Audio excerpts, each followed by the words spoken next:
교회는 예배드리는 곳이라고 하는 제목으로 하나님 말씀을 증거하겠습니다. 어떤 부부가 예배를 드리고 이제 집에 이렇게 돌아가게 됐는데 기분이 굉장히 안 좋습니다. 왜냐하면 예배를 제대로 잘 못 드렸나 봐요. 남편은 이렇게 불평을 합니다. 야, 오늘 목사님 설교는 정말 꽝이었어. 도대체 무슨 소리를 하는지 하나도 모르겠어. 그러니까 그 옆에 있던 부인이 설교뿐이야? 찬양팀의 찬양은 얼마나 엉망진창이든지 음정박자 다 틀리지. 아우, 나 그거 듣느라고 고생했어. 그랬더니 그 뒤에 있던 아들이 있잖아요. 이렇게 얘기를 합니다. 아유, 너무 그렇게 실망하지 마세요. 2불짜리 예배가 뭐 있겠어요? 이렇게 얘기를 합니다. 무슨 말인지 잘 모르시겠어요? 헌금을 2불만 드린 거예요, 이분들이.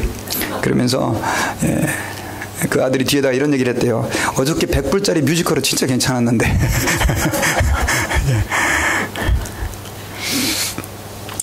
제가 그 이야기를 좀 듣고 나서 물론 누가 지어낸 얘기인 것 같아요. 그러나 굉장히 좀 마음이 씁쓸했습니다. 그래서 강단에서는 좀 좋은 얘기만 하고 싶은데도 이 이야기를 해야만 하는 이유는 많은 사람들이 교회에 대해서, 예배에 대해서 오해를 하고 있는 것이 하나 있는데, 그것은 예배를 통해서 뭔가를 얻으려고 교회에 온다는 거죠. 그래서 신앙생활을 오래 한 사람이든지 또 신앙생활을 오래 하지 않은 사람이든지 다 나름대로 하나님께 예배를 드리면서 교회에 와서 뭔가를 얻어가려고 합니다.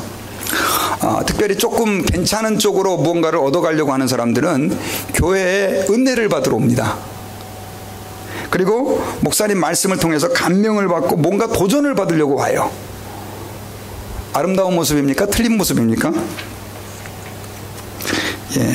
답을 잘 못하시네요. 찬양단의 그 찬양팀을 통해서, 찬양을 통해서 또 뭔가 마음에 감동을 받고 은혜를 받아서 새로운 힘을 얻고, 또 성도들의 사랑을 받으면서 뭔가 위로함을 경험하고, 뭐 이런 것들을 교회 안에서 다 기대합니다. 그리고 이제 교회에 다닌 지 얼마 안 된 사람들은 교회 가면 뭐 복 준다더라, 또 교회 가면 뭐 잘 된다더라, 뭐 이런 이유 때문에 사실은 교회에 다 오지요. 그런데 여러분, 불행하게도 교회는요, 내가 받으러 오는 곳이 아니라 주러 오는 곳입니다. 드리러 오는 곳입니다. 이게 참 힘든데요. 이것들을 우리가 제대로 이해한다는 것이 사실은 굉장히 이렇게 시간도 오래 걸리고 또 쉽게 이해할 수 없는 부분들이 많아요. 왜냐하면 많은 목사님들도 그렇게 그동안 가르쳐 왔기 때문에 그래요. 여러분, 여기 와서 은혜 받으세요. 얼마나 멋있는 말입니까? 예배에 와서 축복 받으세요. 아름다운 말이잖아요. 그렇죠? 그런데 여러분, 성경을 가만히 자세히 읽어보면 사실은 우리는 하나님께 뭘 받으러 오는 게 아닙니다. 죄송합니다. 드리러 오는 것입니다.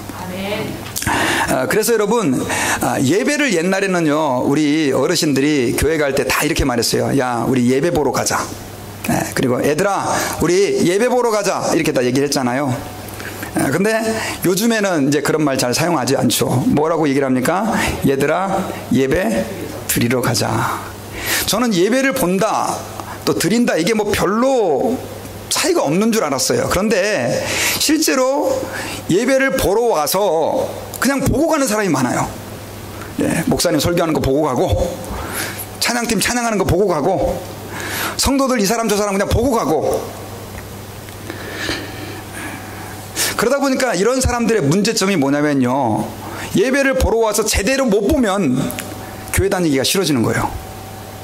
목사님 말씀에 은혜가 되지 않으면 교회 다닐 마음이 안 생기고요, 찬양팀이 막 감동스럽게 정말 내 영혼과 심금을 울리는 찬양을 해주지 않으면 별로 그 교회에 흥미가 없어지는 거죠.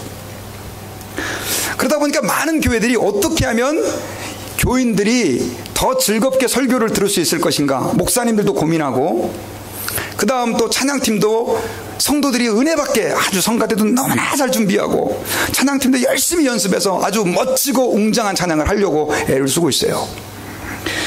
여러분, 죄송합니다. 그거는 완전히 잘못된 교회입니다. 자, 누가 지금 예배의 중심이 되고 있습니까? 사람들이 중심이 되고 있어요. 제가 지난주에는 그런 설교를 했어요. 예배의 중심은, 교회의 중심은, 주인은 누구라고 얘기했습니까? 예수님이다, 하나님이다 라고 말씀을 드렸어요. 그러나 오늘날의 교회는요, 너무나 사람이 중심이 된 교회가 되어버렸어요. 물론 사람이 예배를 드리기 때문에 사람을 무시할 수는 없어요.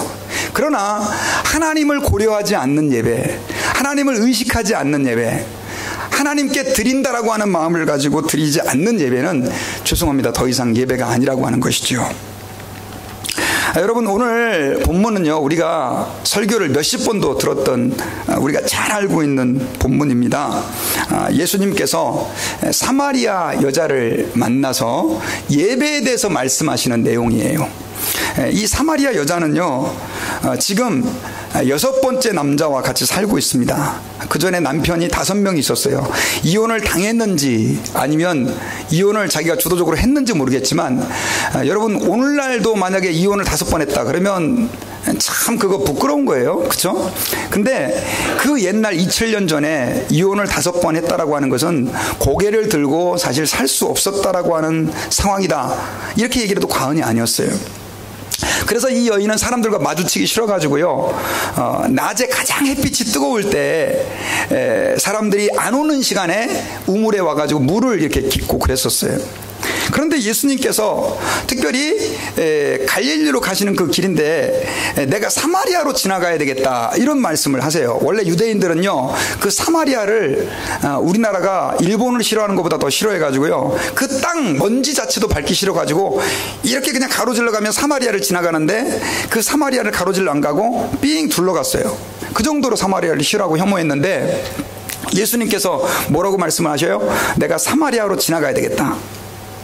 그렇게 해가지고 가다가 이제 한참 더울 때 햇빛이 쨍쨍 내리쬐고 몸도 지치고 피곤할 때 예수님께서는 잠깐 이제 쉬게 되는데 그 쉰 곳이 어디냐면 그 우물이었어요.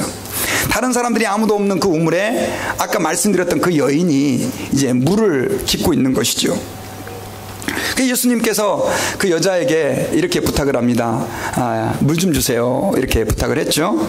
그랬더니 이 여인이 깜짝 놀라는 거예요. 왜 깜짝 놀라냐니까 유대인들은 아예 사마리아 여자하고 사마리아 사람들하고 상종도 안 하는데 지금 뭘 달라고 합니까?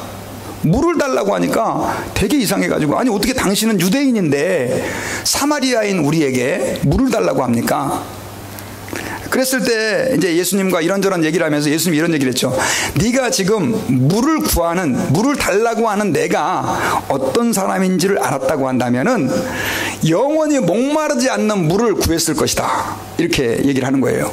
그러니까 이 여인이 생각할 때 저 사람에게 지금 뭔 그 포스 같은 게 느껴지는 거예요. 야, 이게 보통 사람이 아닌가 보네. 그래가지고 이렇게 얘기를 했어요. 그러면 그 물을 저한테 주셔가지고 제가 다시는 이 물길을 안 오게 좀 해주세요, 이렇게 얘기를 했습니다. 그랬을 때 예수님께서 이렇게 얘기를 하죠. 그래, 네 남편을 데려와라. 그러니까 여자가 갑자기 머뭇거리면서 저는 남편이 없습니다. 그러니까 예수님께서 이렇게 얘기하죠. 네가 그 전에 남편이 5이 있었고 지금 함께 사는 그 남자도 너의 남편이 아니니 남편이 없다는 네 말이 맞다, 이렇게 얘기를 하는 거예요. 지금 자기의 과거를 생전 처음 보는 어떤 남자가 너무나 말 그대로 들여다보듯이 알고 있는 거예요. 깜짝 놀랐어요. 그래서 그 여인이 이렇게 고백을 합니다. 당신은 선지자입니다. 그랬더니 예수님께서 그리고 나서 당신은 선지자입니다. 그리고 나서 바로 예수님에게 물은 내용이 있었어요. 뭐라고 물었냐면 예배에 대해서 물어본 거예요. 여러분, 그 사마리아 여자가 당신은 선지자입니다 하고 나서 제일 먼저 물은 것이 뭐였다고요? 예배에 대한 물음이었었어요. 이 여인은요, 평상시 뭐에 대해서 고민이 많았냐면 예배에 대해서 고민이 굉장히 많이 있었던 것을 알 수 있죠. 이 사람에게도 물어보고 또 이 사람의 이야기도 들어보고 저 사람의 또 이야기를 들어봤는데 굉장히 그 여인에게는 헷갈리는 것이 하나 있었는데 그것이 뭐냐면요, 사마리아 사람들은요, 그리심산이라고 하는, 여러분 좀 사마리아를 좀 이렇게 지도로 기억하기가 좀 복잡하고 어려우니까 우리 대한민국 지도를 떠올리시면 돼요. 사마리아는 지금 평양 지역이라고 생각하면 돼요. 평양 쪽이라고 생각하시면 되고, 예루살렘은 지금 서울보다 좀 아래인데 원래는 그 정도쯤에 있다고 생각하시면 돼요. 근데 이 두 나라가 같은 원래 한 민족이었는데 지금 완전히 지금 갈라져 있는 거예요. 그런데 이 여인은 사람들에게 무슨 얘기를 들었냐면, 우리는 예배를 지금 어디서 드려야 된다? 사마리아의 그리심산이라고 하는 산이 있는데 거기서 예배를 드려야 된다. 사마리아 사람들은 다 그렇게 알고 있었어요. 그런데 유대인들은 그 예배를 거기서 드리면 안 되고, 예배는 어디서 드려야 된다? 예루살렘, 남쪽에 있는 예루살렘, 거기만이 참 성전이다. 그러니까 사마리아 사람들은 계속해서 유대인들하고 막 그 문제 가지고 다투고 있었고, 그 여인은 그 두 이야기 가운데에서 헷갈려가지고 어떤 게 맞는 거지? 하나님께 내가 예배를 잘 드려야 되는데 어떻게 하는 것이 올바른 것이지 고민을 하고 있었던 거예요. 그래가지고 선지자라고 하는 분을 만나니까 다른 거 다 거두절미하고 제일 먼저 뭐에 대해서 물어봅니까? 예배에 대해서 물어본 거예요. 그랬더니 예수님께서 대답을 하세요. 뭐라고 대답을 하시냐면요, 자, 우리 같이 한번 찾아보십시다. 23절. 자, 23절 시작. 아버지께 참되게 예배하는 자들은 영과 진리로 예배할 때가 오나니 곧 이때라. 아버지께서는 자기에게 이렇게 예배하는 자들을 찾으시느니라. 예수님의 대답은 뭐냐면요, 아버지께 참되게 예배하는 자들은 뭐와 무엇으로? 영과 진리로. 여기서 영과 진리라고 하는 것은 성령과 말씀이에요. 하나님의 참 진리 되신 말씀 안에서 성령의 인도로 예배할 때가 온다는데, 지금이 곧 이때라. 아버지는 이렇게 예배하는 자들을 찾으시느니라. 그리고 24절 같이 한번 읽어봅시다. 시작. 하나님은 영이시니 예배하는 자가 영과 진리로 예배할지니라. 예수님이 한 번 더 반복해서 말씀해 주셨어요. 성령 안에서 진리 안에서 하는 온전한 예배가 있다는 거예요. 그리고 그러다 보니까 나중에는 요 25절에 지금 제가 이제 성경에는 안 읽었는데 여자가 이렇게 물었어요. 메시아 곧 그리스도라고 하는 분이 오시면 그렇게 될 것입니다. 그래서 지금 이 여자는 예배에 대해서 너무나 잘 알고 있었던 거예요. 사실 유대인들이 예수님이 오시기 전까지 드렸던 그 예배는 온전한 예배라고 볼 수 없어요. 그들이 드렸던 많은 제사들은 온전한 예배의 뭐예요? 그림자예요. 그림자. 본질이 아니란 말이에요. 여러분, 영화 트레일러라고 그 예고편 가끔씩 보십니까? 극장에 가시면 예고편을 어떤 때는 한 20분씩 이렇게 하잖아요. 그래서 저도 이제 영화를 보러 갈 일이 있으면 한 15분 늦게 갑니다. 너무 예고편이 길어서. 근데 그 예고편들은요, 진짜 영화가 아니죠. 그냥 본래 올 영화들을 미리 보여주는 거잖아요. 영화를 보고 나서 예고편이 너무 재밌어 기대함으로 보는 사람은 없어요. 마찬가지로 구약의 많은 제사들은 전부 다 뭐에 불과한 거냐면 예고편에 불과한 것이었어요. 그런데 예수님께서 오심으로 진정한 예배가 이제 시작이 될 수 있었던 거예요. 그 예배가 뭐냐? 영과 진리로 드려지는 예배인데, 오늘 예수님께서 지금 그 얘기를 하고 계시는 거예요. 근데 그 여자는 그걸 알고 있었어요. 메시아 그리스도 그분이 오시면 진정한 예배가 회복될 것입니다. 그런데 26절에서 예수님은 네가 말하는 그 메시아가 바로 나다. 이러니까 이 여자가 막 너무 놀라가지고 물동이에 물을 뜨다가 물동이를 내팽개치고 어디로 갔습니까? 마을로 내려가가지고, 이야, 우리가 그렇게 아기다리 고기다리 메시아, 기다리고 기다리던 그 메시아, 그분을 만났다. 그전에는 너무 창피했는데, 그래가지고 그 뜨거운 시간에 사람들 만나기 싫어가지고요, 피해가지고 물 뜨러 왔는데, 그 메시아를 만난 감격에 막 사람들에게 전도를 한 거예요. 여러분, 이 사마리아 여인의 이야기는 우리에게 많은 것들을 던져줘요. 많은 메시지들을 주고 또 교회에서 많이 설교해요. 그런데 이 시간에는 여러분, 저희들이 조금 이 여인이 가졌던 예배관, 그리고 예수님께서 그 여인에게 말씀하셨던 예배라고 하는 것이 어떤 의미가 있는지, 사실은 성경에서 예수님께서 직접적으로 예배에 대해서 언급한 내용이 많이 없어요. 그래서 우리가 이 말씀을 중심으로요, 예배란 무엇이고 또 예배는 어떻게 드려야 되는 것인지, 어떤 의미가 있는지를 좀 구체적으로 저희들이 좀 발견하기를 원합니다. 여러분, 제가 교회에 대해서 설교하면서 예배를 이야기하는 이유는요, 여러분, 교회가 해야 될 일들을 보통 대부분의 교회들은 5가지로 규정을 합니다. 교회가 해야 될 일이 뭐라고요? 5가지. 첫째가 뭐냐면요, 예배입니다. 예배. 자, 한번 따라해봅시다. 예배. 그다음 두 번째는 뭘까요? 전도예요. 전도. 교회가 해야 될 일 두 번째는 뭡니까? 전도. 교회는 전도를 해야 돼요. 그다음 세 번째로 교회가 해야 될 일은 뭐냐면 교육입니다. 오는 사람들을 가르쳐야 되는 거예요. 교회 오면 성경 공부를 해야 되고 말씀 배워야 되고 해야 되는 이유가 바로 그런 이유 때문이에요. 그리고 교회는 봉사를 하는 곳이에요. 와서 내가 어떤 모습으로든지 간에 교회에서 봉사를 하고, 그 다음에 5번째는 교제입니다. 서로 사랑하고 위로해주고 필요를 채워주고, 이런 교제가 교회 안에 있어야 되는데, 그 5가지 가운데 첫 번째가 바로 뭐냐면 예배입니다. 예배. 그래서요, 여러분 이거 기억하셔야 돼요. 교회는 이 5가지가 다 있어야 되는데, 그 중에서 제일 중요한 게 뭐냐면 바로 예배입니다. 우리 지금 어린이 전도회 선교단체에 계시는 목사님도 와 계시지만, 선교단체가 사실은 못하는 게 있어요. 그 중에 한 가지가 바로 뭐냐면, 이 선교단체는 교육도 하고 봉사도 하고 교제도 하고 전도도 하지만, 사실은 예배 자체는 교회에서 원래 드리는 거예요. 그리고 여러분, 교회가 이 나머지 4가지가 다 있는데, 전도도 있고 교육도 있고 봉사도 있고 교제도 있는데 예배를 안 드린다.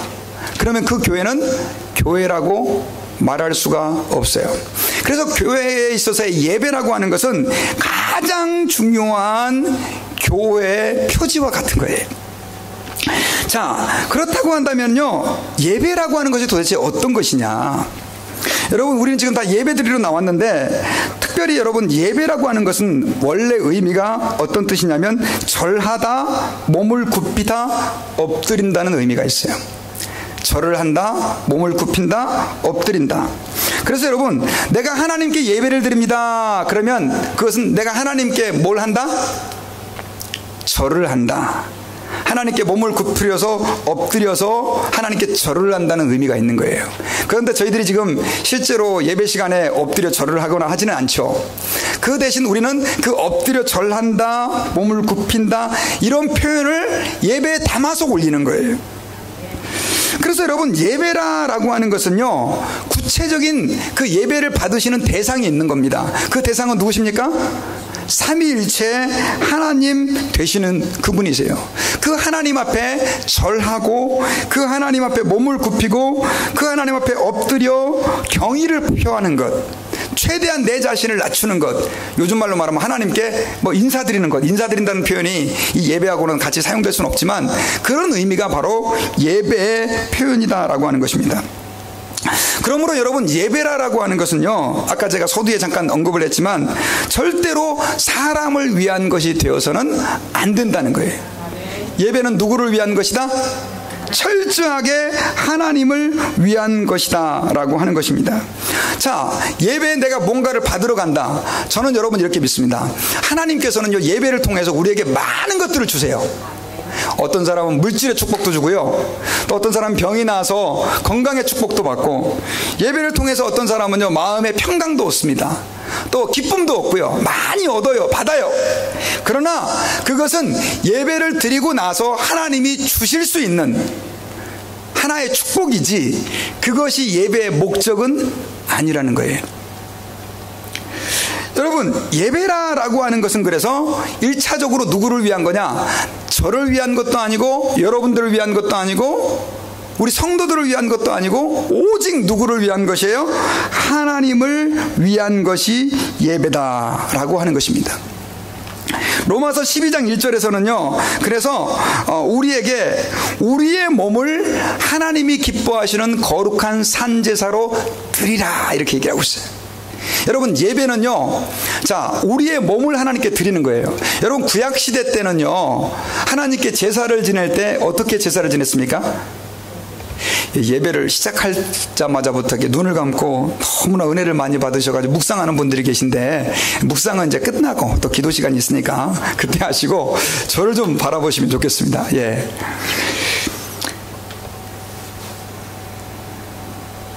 네. 자, 예배는 철저하게 하나님을 위한 것입니다. 그래서 우리가 하나님 앞에 예배를 드려야 되는데, 구약시대 때는요, 어떻게 예배를 드렸다고 했습니까? 반드시 구약시대 때는요, 제물을 가지고 가서 하나님께 제사를 지냈어요. 근데 그 제물을 그냥 하나님께 내어드리는 것이 아니라 대부분의 그 제물을 어떻게 합니까? 하나님 앞에서 불에 태워서 드린 거예요. 정말 가난한 사람들은 작은 비둘기도 드리기도 했지만, 보통 사람들은 하나님께 제사를 지낼 때 뭘 드렸습니까? 양이나 또 소나 그 다음 또 뭐 비둘기나 이런 것들을 하나님께 제물로 태워서 드리면서 제사를 지냈던 것을 우리는 알 수가 있습니다. 여러분, 우리 몸을 하나님 앞에 거룩한 산제사로 드린다라고 하는 의미는 바로 어떤 의미가 있느냐? 우리가 하나님 아버지 앞에서 그렇게 하나님 앞에서 완전히 우리 자신을 그 불에 태워지는 제물처럼 드리는 의미가 이 예배 가운데 표현되어지는 것이고 나타나는 것이다 라고 하는 것입니다. 그러므로 여러분, 우리가 절대 예배를 생각할 때 잊어버려서는 안 되는 한 가지 그 중요한 것이 있는데, 예배는 하나님 앞에서 내 자신과 삶을 드리는 것입니다. 그러다 보니까 예배는요, 누구를 기쁘게 하는 것이 되어야 되냐면요, 나를 기쁘게 하는 것이 아니라 하나님을 기쁘게 하는 것이 되어야 됩니다. 여러분, 내가 기쁘든지 기쁘게 하지 않든지 그것은 별로 중요한 것이 아닙니다. 예배는 누구를 기쁘게 하는 거예요? 하나님을 기쁘게 한 것이에요. 여러분, 우리는 값비싼 그 300데나리온이나 되는 그 옥합을 깨뜨렸던 그 여인을 알고 있습니다.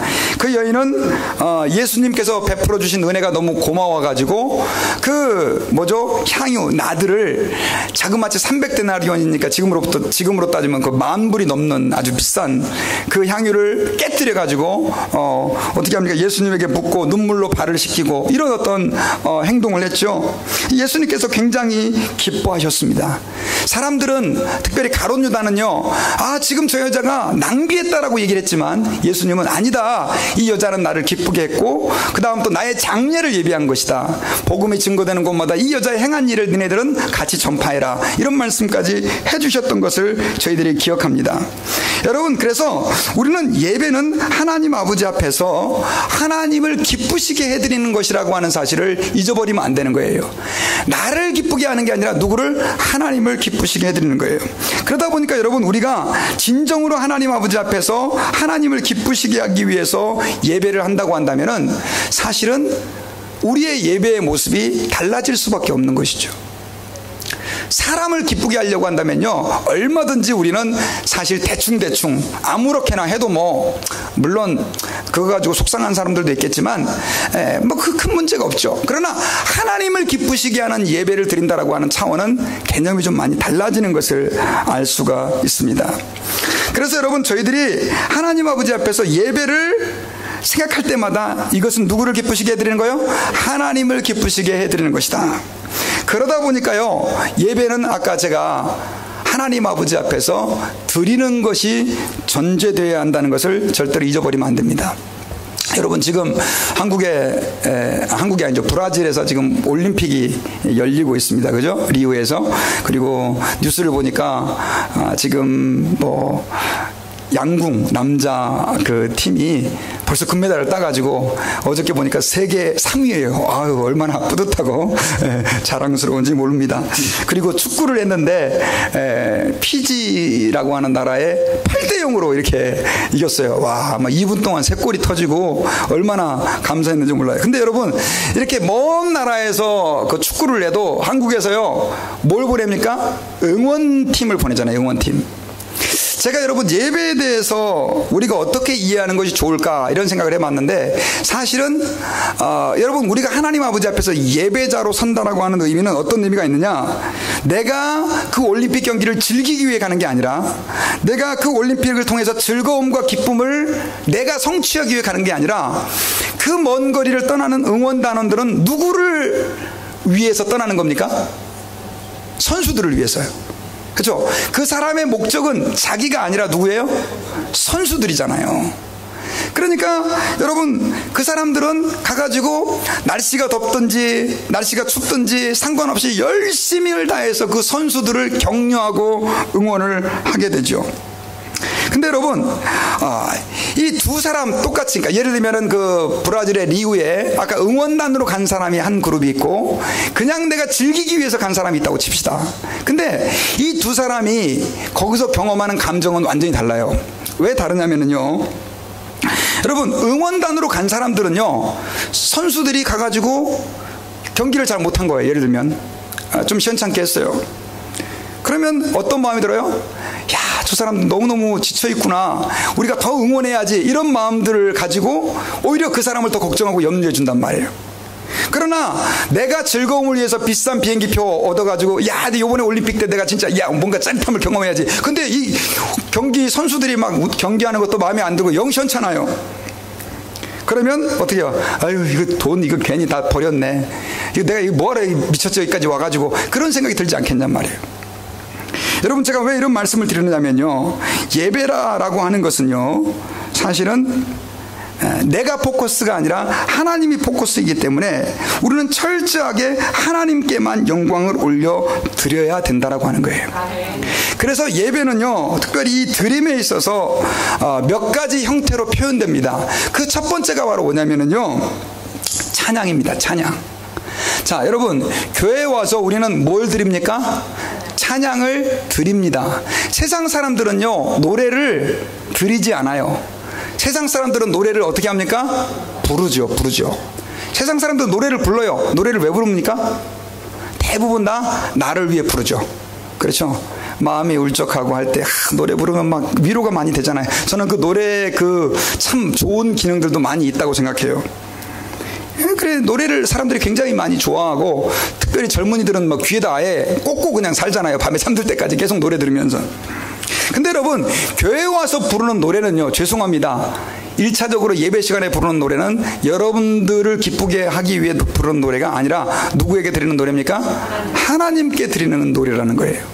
그 노래는 뭐가 있다고요? 대상이 분명히 있는 거예요. 그걸 뭐라고 부르냐면요, 찬송이라고 얘기를 해요. 여러분, 성경 전체를 보면요, 하나님께서는요, 너무나 우리에게 찬양을 원하신다라고 하는 표현들을 많이 사용하셨어요. 특별히 이사야 43장 21절에서는 주님이 이런 말씀을 했어요. 이 백성은, 한번 따라합시다. 내가 나를 위하여 지었나니 나의 찬송을 부르게 하려 함이라.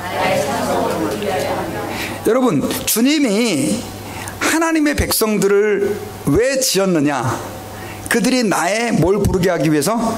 찬송을 부르게 하기 위해서. 여러분, 예배 시간에 저희들이 찬송을 부르는 이유는요, 여러분들이 오늘 말씀을 듣기 전에 이제 분위기 좀 쫙 띄워가지고 이제 마음이 다 열어가지고 그냥 아주 말씀을 착착착 받아들이게, 그래가지고 막 악기까지 동원해가지고 열심히 찬양 부르고, 그 다음에 말씀으로 그냥 아주 그냥 은혜 많이 받고. 죄송합니다, 그게 찬양이 아닙니다.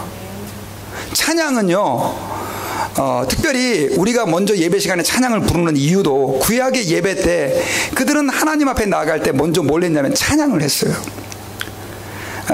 감사함으로 그 문에 들어가며 찬송함으로 그의 궁정에 들어가, 이런 시편의 고백이 있는데, 여러분, 감사함으로 하나님의 성전의 문을 들어가고 찬송함으로 그분의 마당에 들어와, 이런 표현이죠.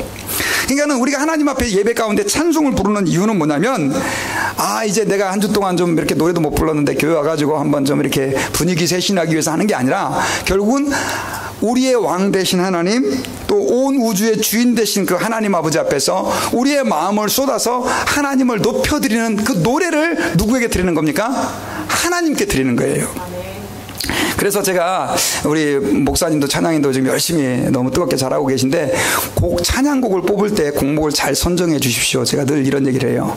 하나님 앞에 예배 시간에 부르는 곡은요, 여러분, 찬양곡들 가운데에서도, 복음성가 곡들 가운데서도 두 가지 부류의 곡들이 있어요. 하나는 내 마음의 노래가 있어요. 내 마음의 노래, 세상 노래들처럼. 그러나 자기의 신앙을 표현하고 뭐 이런 노래들, 저는 그것도 찬양이라고 볼 수 있지만, 사실은 더 중요한 찬양이라고 하는 것은 그런 의미가 아니고, 하나님의 영광을 높이고 하나님의 그 사랑을 노래하고 그분의 행하신 일을 높이는 찬양이 돼야 되는 거예요. 아까 제가 선수 얘기를 했지만요, 여러분, 이제 양궁 선수들이 남자 이렇게 화살을 쐈는데 제가 너무 놀랐어요. 그거 뭐 굉장히 거리가 멀잖아요. 그 화살 쏘는데. 근데 보니까 그 조그마한 동그라미가 10점인가 그렇잖아요. 근데 거기에 막 다 들어가요. 와! 보고 있는데 막 사람들이 다 숨죽이고 13 그러고 와! 잘했다. 너무너무 좋아하는 거예요. 너 잘했다. You're good. Best. 이렇게 칭찬해 주는 거잖아요. 여러분, 찬양이라는 게 그런 거예요. 여러분, 우리 하나님이, 죄송합니다. 여러분들에게 한번 여쭤볼게요. 양궁 선수만 못합니까? 예? 양궁 선수하고 어떻게 우리 하나님을 비교합니까? 피지하고 해서 8대0으로 우리 한국 선수들이 이겼는데 축구 선수들 정말 잘했잖아요. 야, 너네 진짜 잘했다. 축구 선수들이 골 넣을 때마다 막 난리가 나죠. 어떤 사람은 테레비 갖다 막 집어 던져요. 너무 기뻐가지고 막 집에 막 물고 막 두 부부가 서로 평상시는 허구도 안 하는데 골 넣었다고 막 둘이가 부둥켜갖고 와 좋아하고.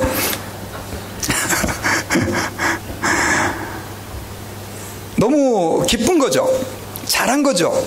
여러분, 찬양이라고 하는 것은 본질적으로 뭐냐면요, 우리 하나님이 우리에게 행해 주신 그 일들에 대해서 우리가 어떻게 해요? 우리의 마음을 표현해서, 주님 너무 멋있어요, 하나님 너무 멋져요, 감사해요, 그런 마음을 표현하는 것이 뭐다? 찬양이라는 거예요. 그러니까 여러분, 찬양하실 때 너무나 하나님 앞에서 이렇게 좀 거룩한 척 이렇게 착 포즈 잡고 이렇게 남들 눈치 봐가면서 저 사람 어떻게 찬양하나 이런 거 신경 쓰시면 안 돼요. 어떻게 찬양해야 되느냐? 하나님 앞에 여러분들의 목소리를 다 해서, 예? 노래방 가셔도 악을 막 팍팍 쓰셔갖고 노래하시잖아요. 근데 우리 하나님은 그거보다 훨씬 더 저는 찬양을 받으시기에 합당하신 분이라고 저는 믿습니다. 에베소서 1장에 보면요, 하나님께서는요 창세 이전에 우리를 선택하셨대요. 근데 창세 이전에 우리를 선택해가지고 예수님의 십자가의 그 귀한 보혈을 통해서 우리를 하나님의 자녀 삼으신 이유도 뭐냐니까, 우리로 하여금 찬송을 부르는 사람들이 되게 하시기 위해서요. 아멘. 이 찬송이라는 게 단지 노래만을 의미하지 않지만 예배를 의미하는 거예요. 그래서 여러분, 저희들이 하나님 앞에서 예배 드릴 때 찬양을 마음을 다해서 드리는 것이 굉장히 중요해요. 제가 여러 번 이런 얘기도 했지만, 침례교회 어떤 그 상당수 미국 교회도 그렇고 요즘 한국 교회들은 성가대가 강대상 뒤에 있잖아요. 그게 왜 자꾸 이렇게 성가대를 뒷자리에 놔가지고, 그러니까 이렇게 예배드리는 사람들이 이렇게 설교 듣다 보면 부닥치잖아요. 그러면은 성가대원이 졸고 있는 모습 다 보이고, 왜 목사님 저렇게 예배당을 저렇게 만들었을까? 이런 생각이 드시는 분들이 계시잖아요. 여러분, 성가대를 뒤에 놓는 이유는요, 사실은 천국 가면 설교가 있어요, 없어요? 죄송합니다. 천국 가면 목사는 실업자 됩니다. 왜냐하면 그때부터는 하나님 말씀을 직접 듣거든요. 그러니까 저는 이제 천국 가는 순간 실직자가 되는 거예요. 근데 성가대나 찬양을 하는 사람들은 계시록에 보니까요, 계속해서 천국에서 우리가 하나님께 하는 게 뭐냐면 찬양인 거예요. 찬양. 그게 사실은 하나님을 예배함에 있어서 우리가 다양한 모습으로 예배하지만 가장 직접적이고 아름다운 모습의 예배가 뭐다? 찬양이다 라고 하는 것이죠. 그래서 여러분, 저와 여러분들이 하나님 앞에서 이걸 기억해야 되고요. 그 다음에 두 번째로 하나님께 예배를 드린다고 할 때 우리는 뭘 드리는 것이냐? 헌금을 드려요. 헌금을. 이건 물질을 드리는 거죠. 여러분, 헌금 드리실 때 여러분 어떤 마음으로 헌금을 드리십니까? 제가 이제 헌금 설교를 좀 많이 안 했죠. 사실 여러분, 어떤 분들이 이런 얘기를 해요. 교회는 왜 이렇게 헌금 종류가 많아? 주일헌금, 감사헌금, 11조, 건축헌금, 또 무슨 특별헌금 해가지고 뭐 구역헌금. 어떤 분들은 아예 노골적으로요, 난 교회에 돈 없어서 못 가겠다 이렇게 얘기하는 분들도 계세요. 진짜 그런 얘기를 하시는 분들 계세요. 여러분, 예배가 하나님께 드려지는 것이라고 했을 때 과연 헌금이라고 하는 것은 어떤 의미가 있을까요? 우리는 여러분, 헌금 시간에 나의 피난처 되신 예수님 그 노래 부르면서 나의 모든 것 드려요 하면서 헌금을 드렸잖아요. 여러분, 하나님이 여러분들의 돈이 필요해서 헌금을 원하실까요? 하나님은요 부자세요. 온 세상이 다 누구 겁니까? 하나님 거예요. 죄송한데 여러분들이 헌금을 안 하셔도 하나님은 아무 지장이 있어요, 없어요? 없어요. 목사님 그거는 맞아요. 근데요, 교회는 돈이 필요하잖아요. 교회는 그 교회에 제가 헌금해야 목사님 생활비도 받고 그 다음 또 교회 렌트비도 내고 이렇게 하는 거예요. 그래서 헌금해야 돼요. 그런 의미에서 헌금하는 거예요. 여러분, 그게 맞습니까? 저는 맞을 수도 있고 틀릴 수도 있다라고 생각하는데요, 헌금의 진정한 의미는 여러분들이 하나님 내가 이 헌금을 드리니 렌트비가 충당되게 해주십시오 이렇게 드리는 게 아닙니다. 하나님 내가 이 헌금을 드리니까 내가 뭐 다는 못하지만 목사님 생활비에 보탬이 되게 해주십시오 그런 의미로 드리는 것도 헌금이 아닙니다. 여러분 정말 하나님이 살아계신다면 여러분 목사 먹여 살립니다. 여러분 헌금 안 해도. 아닌가요? 하나님이 살아계시면 여러분들이 헌금 안 해도요 우리 교회 1년치 렌트비 하나님이 다 채워줄 수 있어요. 무슨 문제가 돼요? 여러분 내가 내는 헌금이 교회에 이렇게 쓰이기 때문에 한다는 생각들 우리가 하면 안 돼요. 물론 그렇게 쓸 수 있어요. 그 헌금을 그렇게 써요. 어려운 이웃도 도와주고 또 교회 목사님 사례비도 드리고 렌트비도 내고 이렇게 해서 우리가 운영해요. 그러나 헌금은 그런 의미로 드리는 게 아니에요. 헌금은 일단 누구에게 드리는 겁니까? 하나님에게 드리는 거예요. 그럼 왜 하나님께서 돈을 주라고 하셨느냐? 말 그대로 여러분 지금 미국에 부자들 돈 많은 사람 많잖아요. 이런 사람들은요 진짜 저 돈이 얼만큼 많은 돈일까 모를 정도로 돈을 많이 버는 사람들이 많아요. 그렇잖아요. 빌 게이츠 같은 사람들 보면은 뭐 조 단위에 몇 조 단위 하여튼 뭐 상상할 수 없을 만큼 많은 돈이 있어요. 뭐 그런 사람들 그냥 조금만 해갖고 이렇게 보면 교회 책임져 좀 몇십 교회 몇백 교회 먹여 살릴 수 있죠. 근데 하나님이 그렇게 안 하시는 이유가 있어요. 그럼에도 불구하고 우리에게 헌금을 요구하시는 이유. 그 이유는요 하나님께서는요 돈이 아닌 여러분들의 마음을 원하시기 때문에 그래요. 그러면 왜 돈이 아닌 마음을 원하시면서 헌금을 우리에게 말씀하시느냐? 그 이유가 있어요. 그것은 우리의 마음이 있는 곳에는 뭐가 있어요? 돈이 있기 때문에 그래요. 마음이 있는 곳에 돈이 있다. 여러분 어떤 남자가 여자를 너무나 사랑해요. 사랑에 빠졌어요. 저 여자가 결혼해야지. 근데 그 여자를 위해 돈을 한 푼도 안 쓰는 거예요. 밥도 안 사죠. 선물도 안 주죠. 진짜 사랑하는 겁니까? 근데 남자는 나 진짜로 사랑해. 나 저 여자 얼마나 사랑하는데 꿈도 꾸고 막 맨날. 여러분 저는 어떤 여자가 저에게 만약에 찾아와가지고 목사님 제 남자친구가 저를 너무너무 사랑한다는데 돈은 한 푼도 안 써요. 그러면 저는 헤어지세요라고 말할 거예요. 그건 사랑한다는 말은 가짜입니다. 정말 사랑하면 뭘 쓰게 돼 있습니까? 돈을 쓰게 돼 있죠. 여러분들의 지나간 일주일간의 삶들을 한번 보자고요. 여러분들이 정말 좋아하는 일에는 돈을 쓰셨을 거예요. 그렇지 않습니까? 그래서 항상 돈이 가는 곳에는 뭐가 있냐면 마음이 있어요. 근데 하나님께서 우리에게 어떻게 말하면 조금 이렇게 이해가 안 가듯이 우리에게 특별히 성경에서는 우리에게 뭘 요구합니까? 10의 1조를 드려라. 그것도 그냥 알아서 드려라도 아니고 얼마를 얘기해요? 10분의 1을 우리에게 명하셨어요. 여러분 11조 이거 정말 힘든 겁니다. 저는 여러분들이 얼마나 11조 생활하기가 힘든 줄 알아요. 왜냐하면 목사인 저도 11조가 힘들어요. 저 돈 팡팡 남아도 11조 하는 거 아니에요. 저는 고등학교 2학년 때부터 11조를 했거든요. 근데 그 10%가요 말 그대로 10의 1조 10분의 1만 드리는데도 불구하고 10분의 9를 드리는 것만큼 힘든 거예요. 그게 우리 모든 사람의 마음이에요. 근데 여러분 하나님께서 그렇게 우리에게 명하신 이유가 있어요. 그것은 바로 뭐냐면요 우리가 돈이 아니라 세상 사람들은 돈이 최고라고 얘기하잖아요. 그러나 우리는 돈이 아니라 누가 최고예요? 하나님이 최고입니다라고 하는 것을 예배 시간에 헌금을 드리면서 고백하는 거예요. 여러분 이걸 믿습니까? 그래서 여러분 헌금을 얼마 하느냐 그건 중요한 거 아니에요. 죄송합니다. 저는 여러분들이 헌금을 얼마 하는지 죄송해요. 내역을 잘 보지도 않아요. 뭐 정말 가끔씩은 보지만 별로 봐야 소용도 없어요. 근데 여러분 이거에 너무 교인들이 신경을 많이 쓰는 거예요. 여러분 헌금은 누구한테 드리는 거예요? 목사에게 하는 게 아니에요. 누구에게 드리는 거예요? 하나님에게. 그러니까 누구한테 정직하면 되는 거예요? 하나님 앞에 정직하면 돼요. 내가 이렇게 헌금을 조금 하는데 뭐 목사님이 그거 갖고 뭐라고. 여러분 저는 그럴 사람들은 아니지만 그런 목사가 있다고 하면 그런 사람 잘못된 사람이에요. 헌금은 어떻게 하는 겁니까? 하나님 앞에서 내 마음을 쏟아넣는 거예요. 고백이에요. 주님 저의 주인은 돈이 아니라 누굽니다? 주님입니다. 이사야서 1장 11절부터 13절까지는요 이스라엘 백성들이 하나님께 헌금은 너무 잘했어요. 근데 그들이 하나님 앞에서 주님의 뜻대로 안 사니까 이렇게 얘기를 했어요. 너희의 수많은 재물이 나에게 무슨 소용이 있느냐? 내가 너희에게 그런 것을 가져오라고 하였느냐? 너희의 무가치한 재물을 더 이상 가져오지 말아라. 여러분 사실은 헌금이 이렇게 중요한 건데 이 이스라엘 백성들은 반대로 뭘 잘했어요? 헌금은 잘한 거예요. 그런데 이 사람들은 뭘 못했어요? 마음을 하나님께 드리진 않은 거예요. 이것도 하나님이 원하잖아요. 그러니까 하나님은 돈이 필요한 분이 아니에요. 돈이 필요하면요, 하나님은 말 그대로 이 자리에다가 다사랑교회 필요하면요, 돈 100 밀리언도 이달에 돈 생겨라 짠 하면 여기 쫙 생기게 하실 수 있는 분이에요. 할렐루야. 왜 안 하시느냐는 거예요. 진짜 여러분, 하나님이 그런 능력이 없어 우리가 어떻게 그 하나님을 믿습니까? 여러분들의 주머니를 하나님 원하는 게 아니고 뭘 원해요? 마음을 원하신다는 것을 기억해야 돼요. 그래서 여러분, 하나님 아버지 앞에서 마음을 드리는 헌금이 언제 드려집니까? 예배 시간에 드려지는 거예요. 그래서 여러분, 헌금은 미리 잘 준비를 하셔야 돼요.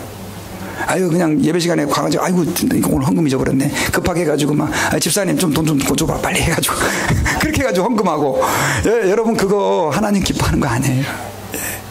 그래서 하나님 앞에서, 물론 사람이다 보니까 잊어버릴 수 있어요. 그래서 미리 토요일 날도 여러분 헌금봉투 교회 많이 만들어 놨으니까 가져가가지고 집에서 이렇게 만들어 놔서, 그 액수는 정말 중요하잖아요. 여러분의 뭐예요? 마음을 담아서 하나님이 기뻐하시는 제물을 드리면서 하나님 앞에 예배자로 나아가는 것이다라고 하는 거예요. 그 다음에 또 하나, 하나님 앞에 예배가 드림이다라고 할 때 그것은 무엇을 드리는 거냐면 시간을 드리는 거예요. 시간. 예배는 뭘 드리는 거예요? 시간을 드리는 거예요. 여러분, 지금 여러분들은 다 여기 앉아 계세요. 근데 여기 난 할 일이 진짜 없어가지고 진짜 집에서 너무 빈둥빈둥거리고 그래서 교회 나오신 분들 계십니까? 혹시 그런 분들이 계실지도 모르겠습니다. 그러나 대부분의 사람들은 안 그래요. 다 할 일이 있고 바쁘고 피곤한 사람들이에요.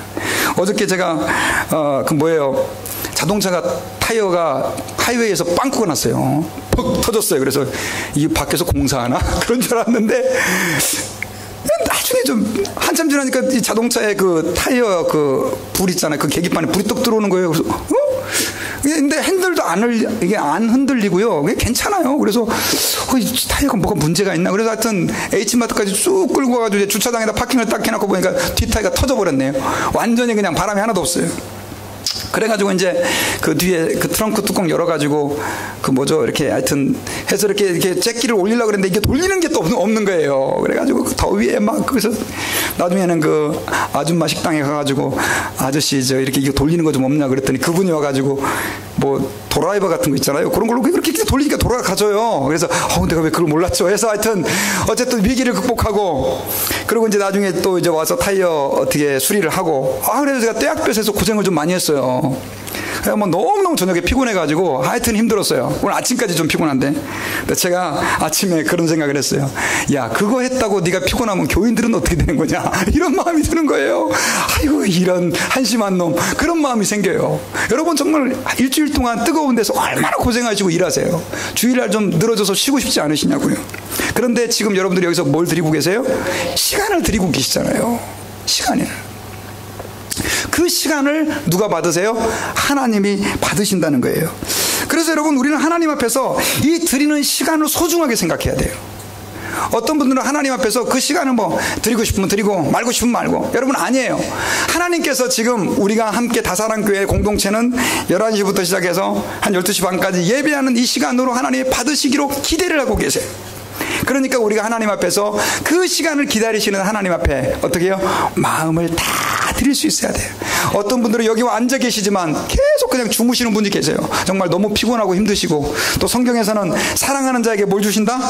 잠을 주신다. 그래서 저는 괜찮아요. 그러나 여러분, 토요일 날 좀 미리 주무셔가지고, 또 정말 너무 졸리시는 분들은 오시기 전에 뭘 드셔야 돼요? 커피를 한 잔 드시고 오세요. 커피 한 잔 드시고.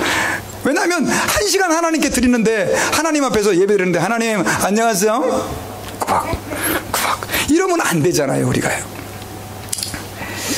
그래서 여러분, 주님께서는요 우리에게 10계명의 4계명에서 뭐라고 말씀하냐면 안식일을 기억하여 거룩히 지키라. 여러분, 우리가 하나님 앞에 드리는 이 시간, 주님 앞에 온전히 드리는 시간, 주님과의 사실 데이트 시간이에요. 어떤 분들이 이렇게 얘기해요. 목사님, 일주일 내내 다 주님과의 교제하는 시간이고 그날이 다 하나님과의 동행하는 날인데, 맞아요. 그러나 이 시간만큼은 특별히 구별된 시간인 거예요. 그러니까 여러분들이 이 시간을 온전히 하나님께 드릴 수 있도록 준비를 하고 애를 써야 돼요. 저는 여러분들에게 권면드려요. 주일날 예배를 빠져먹지 마세요. 어떤 분들은 목사님 제가 주일날 비행기표를 끊으니까 비행기표가 100불이 싸요. 여러분 비싸게 100불 더 비싸게 주고 주일날 밤에 가시든지 월요일날 가세요. 그러면 그 100불만큼 누가 기억해요? 하나님이 기억해요. 아, 쟤는 예배를 드리기 위해서 100불을 더 쓰는구나. 할렐루야. 근데 어떤 분은 100불도 아니고 목사님 주일날 아침에 비행기를 타니까 20불이 더 싸요. 여러분 하나님 앞에서 주일날 이 시간은 예배하는 시간임을 기억하고 그 예배를 온전히 드릴 수 있기를 주의 이름으로 축원합니다. 젊은 사람들은 그래서 주일날 예배를 잘 드리기 위해서 토요일날 일찍 자야 돼요. 막 새벽 3시까지 막 우리 애들을 제가 얘기하는 게 아니고요. 예, 젊은 사람들 이렇게 잠이 안 와요. 우리도 막 2시 3시까지 막 빨래한다고 돌아다니고 컴퓨터 게임한다고 돌아다니고 예, 안 되죠. 하나님 앞에서. 왜냐하면 예배를 우리가 온전히 드리기 위해서 그렇게 주일을 준비하는 거예요. 저는 이제 말씀의 결론을 맺겠습니다. 여러분 하나님은요 특별히 교회를 통해서 무엇을 기대하냐면 예배를 기대해요. 근데 그 예배는요 하나님이 우리하고 만나주시는 시간이래요. 쉽게 말하면 하나님과 우리의 뭐예요? 데이트 시간인 거예요. 그리고 주님께서는요 아까 하나님은 영이시니 23절 다시 한번 좀 볼까요? 23절 한 절만 좀. 자 여기 보니까 아버지께서는 자기에게 이렇게 예배하는 자들을 뭐 하시느니라? 뭐 하시느니라? 다 같이 찾으시느니라. 찾으신다니까요. 왜냐하면 그렇게 예배하는 자들이 없어요. 많은 사람들이 자기 기쁨을 추구하고 하나님을 영과 진리로 하나님이 기뻐하시는 방식으로 예배를 안 드리려고 그래요. 여러분 저는 주님이 여러분들 때문에 기뻐하시고 여러분들의 예배 때문에 즐거워하시고 영광 받으시고 그러다 보면요 하나님께서는 그렇게 예배를 기뻐 받으시잖아요. 그럼 가만히 계시는 분이 아니세요. 하나님이 여러분들의 시간을 받으시고 여러분들의 물질을 받으시고 여러분들의 마음을 받으시고 그러고 나면 하나님이 흡족하셔요. 흡족하세요. 그러고 나면요 그 하나님의 기쁨이 누구에게로 스며들어오느냐? 우리에게 기쁨이 스며들어와요. 그래서 예배를 잘 드린 사람은 예배를 문을 나가고 날 때 마음에 뭐가 있냐면 기쁨이 있어요. 목사가 설교를 잘해서 기쁜 게 아니고 찬양팀이 찬양을 은혜스럽게 해서 기쁜 게 아니라 내가 하나님께 예배를 드렸다. 내가 하나님과의 교통이 있었다. 이것 때문에 기쁜 거예요. 여러분 죄송한데 인간은 절대 여러분들의 위로자가 될 수 없어요. 사람에게 사랑을 기대하지 마세요. 사람은 그냥 여러분들이 사랑해 줄 대상이지 저 사람이 나를 사랑해 줄 거야? 안 돼요. 오직 우리 인간에게 참된 만족과 기쁨은 누구밖에 없습니까? 예수님밖에 없는 거예요. 하나님밖에 없는 거예요. 그런데 예수님께서 십자가에서 죽으심으로 그 길을 열어놓으셨다는 거예요. 그러니까 여러분들 주일날 예배 때 와가지고 하나님 안에 있는 기쁨을 우리가 누리지 못하면 이게 얼마나 비참한 인생이냔 말이에요. 그래서 여러분 이 시간에 저는 권면합니다. 예배는 하나님께 드리는 겁니다. 아멘. 그 드림이 온전히 이 교회에서 이루어질 때 한량없는 은혜와 축복을 부어주시고 하나님은 여러분들의 삶 가운데 주의 얼굴빛을 나타내 주신 그런 하나님인 것을 기억하시기를 주의 이름으로 축원합니다. 기도하겠습니다.